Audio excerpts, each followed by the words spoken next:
नमस्कार दोस्तों, आज मैं युद्ध और मानवतावाद पर अपना विचार व्यक्त कर रहा हूँ। तो मैं आपको बता देता हूँ कि युद्ध और मानवतावाद का जो इतिहास रहा है वो मुख्य रूप से प्रथम विश्व युद्ध से देखा जाता है, जिसमें जो 1914 से 18 ईस्वी तक चला था। बहुत बड़े पैमाने पर लोग मारे गए थे।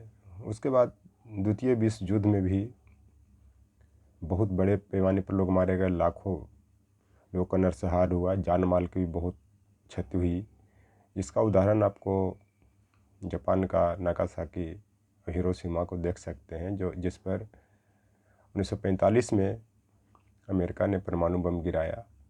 इसके बाद ही आइंस्टीन ने संन्यास ग्रहण किया, क्योंकि आइंस्टीन का उद्देश्य था कि जो E=mc² जो उन्होंने फार्मूला दिया था, जिसके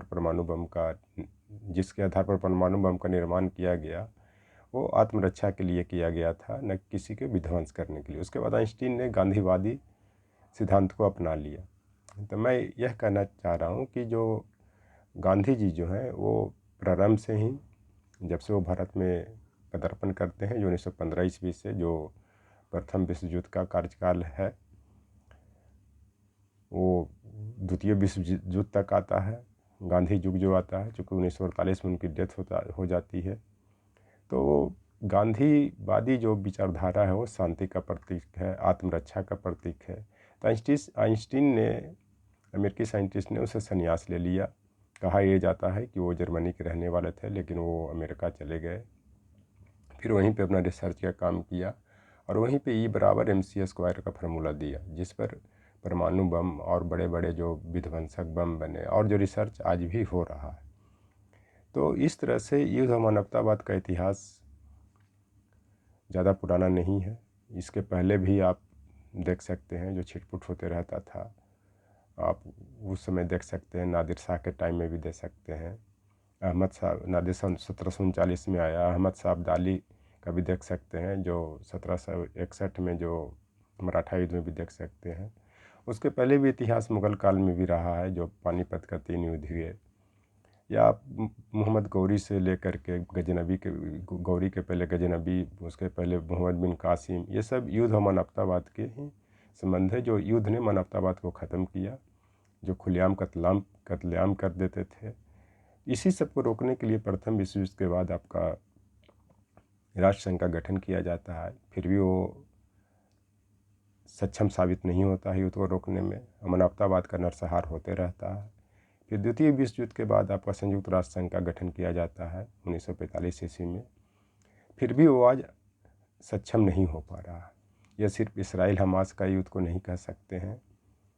इसका आपको प्रमाण आपको चीन में उइगुर मुसलमानों को उत्पीड़न देख सकते हैं, जो तिब्बत के लोगों पर किस तरह से चाइना ने गोलीबारी किया कि उनके आँख में, दिमाग में, मुंह में, मैंने हर जगह निर्दयता के साथ उनके आंदोलन को दबाने के लिए गोलियों का बौछार किया, जिससे बड़े पैमाने पर मारे गए। लेकिन सच्चाई ये है कि चाइना का अस्तित्व भी नहीं था, चीन का अस्तित्व था। आपको 1949 के पहले तक ये किसी से छिपी हुई बात नहीं है, क्योंकि जो भी ब्रिटिश काल में समझौता हुआ वो तिब्बत और ब्रिटिश गवर्नमेंट के साथ ही हुई है। तो अब मैं जो वर्तमान में युद्ध जो चल रहा है, जो इसराइल हमास को लेकर के या रूस के यूक्रेन को लेकर के, ये सब युद्ध ने कहीं ना कहीं मानवतावाद को विध्वंस किया है। और सबसे बड़ी दुख की बात यह है कि सब जो संवैधानिक और वैधानिक पद पर बैठे हुए जो विश्व के नेता हैं, युद्ध की भर्त्सना करते हैं और युद्ध समस्या का समाधान नहीं बताते हैं। लेकिन वही देश जब दूसरे पर आक्रमण करता है तो मौन हो जाता है। जैसे पुतिन ये बहुत बात करते थे कि युद्ध नहीं होनी चाहिए, उन्होंने यूक्रेन पर आक्रमण किया। इधर फिर आप अमेरिका के जो संरक्षक में इसराइल है, वो भी युद्ध का खंडन करता है। लेकिन आज आप देख रहे हैं किस तरह से फिलिस्तीनियों पर लगातार आक्रमण किया जा रहा है। ये मैं मानता हूँ कि हमास ने ये गलती की है, जो इसराइली लोगों पर, जो उनके पर्व के दिन ही उन पर चारों दिशाओं से आक्रमण करके उनको बंधक भी बना कर ले गए, और कुछ बंधक छोड़े हैं, कुछ अभी तक नहीं छोड़े हैं। तो ये भी बहुत खेद की बात है। लेकिन इसका मतलब ये नहीं है कि उसकी सज़ा सब लोग को मिले। दूसरी चीज़ की जो आज जो हमास जो सुरंग बना करके लगभग 500 से 1000 किलोमीटर के अंदर में छिपा हुआ है, उसको ख़त्म करने की आवश्यकता है अगर वो आतंकवादी हैं ही।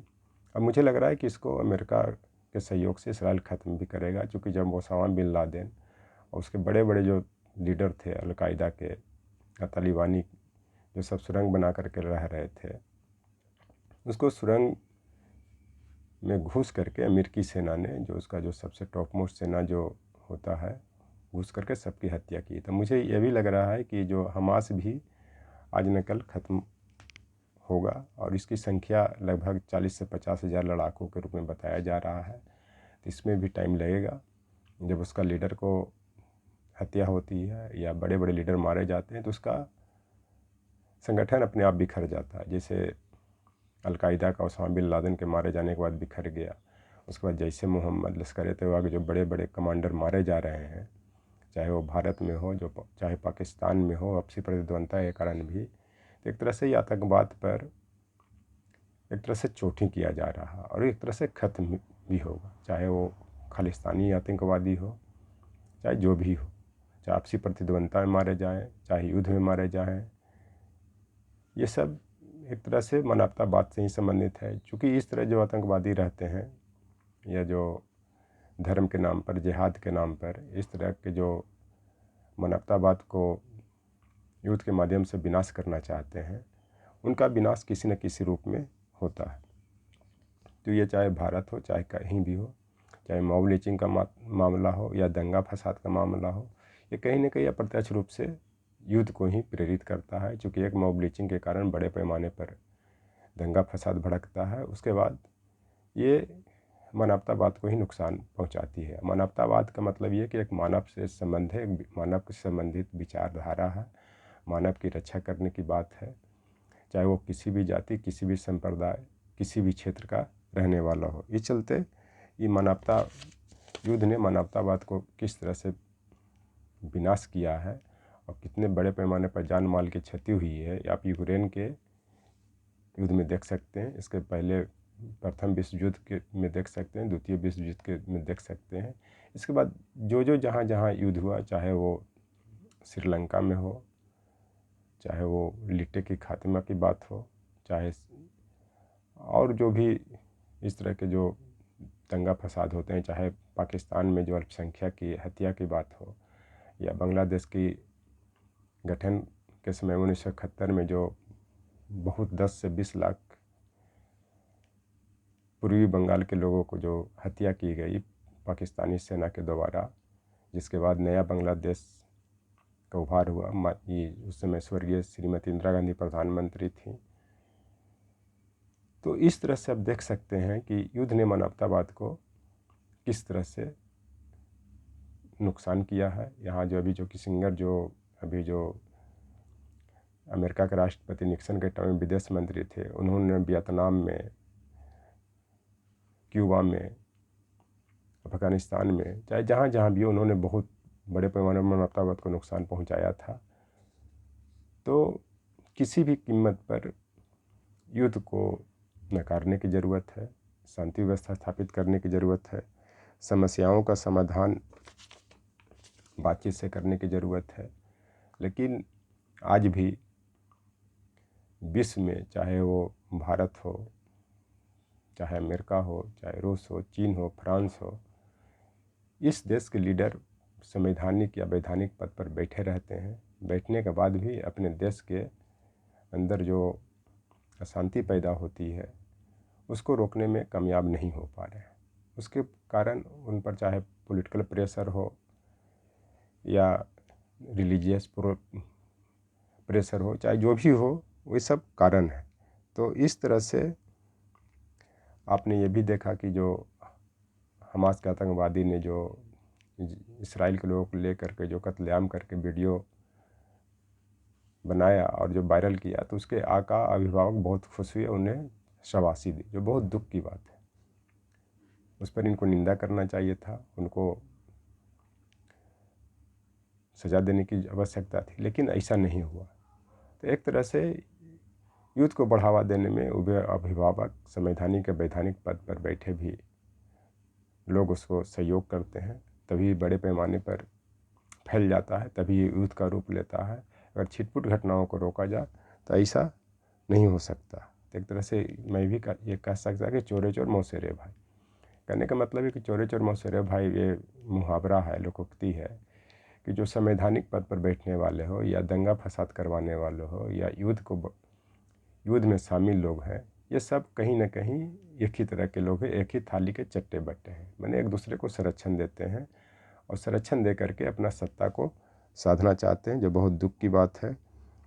लेकिन अपनी आंखों के सामने अन्याय होता हुआ देखकर चुप रहना अन्याय करने के ही समान है।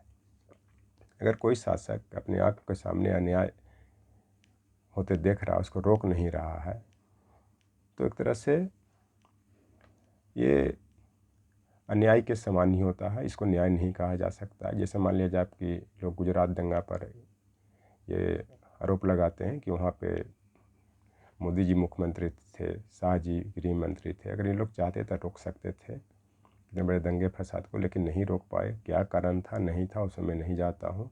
तो एक तरह से इन्होंने अन्याय को ही संरक्षण दिया। इसके बाद भी अब दिल्ली में भी देखा कि अभी जो वर्तमान सूचना प्रसारण मंत्री अनुराग ठाकुर ने जो आक्रोशित बयान दिया, उसके बाद जो जाफराबाद, सीलमपुर और दिल्ली के क्षेत्र में जो दंगे भड़के, इसके लिए भी एक अन्याय का ही प्रतीक है, क्योंकि इन लोगों ने अन्याय करने वालों को संरक्षण दिया और ख़ास करके इन लोग दिल्ली में ही बैठे हुए थे। तो ये भी एक छद्म युद्ध का ही रूप कहा जा सकता है।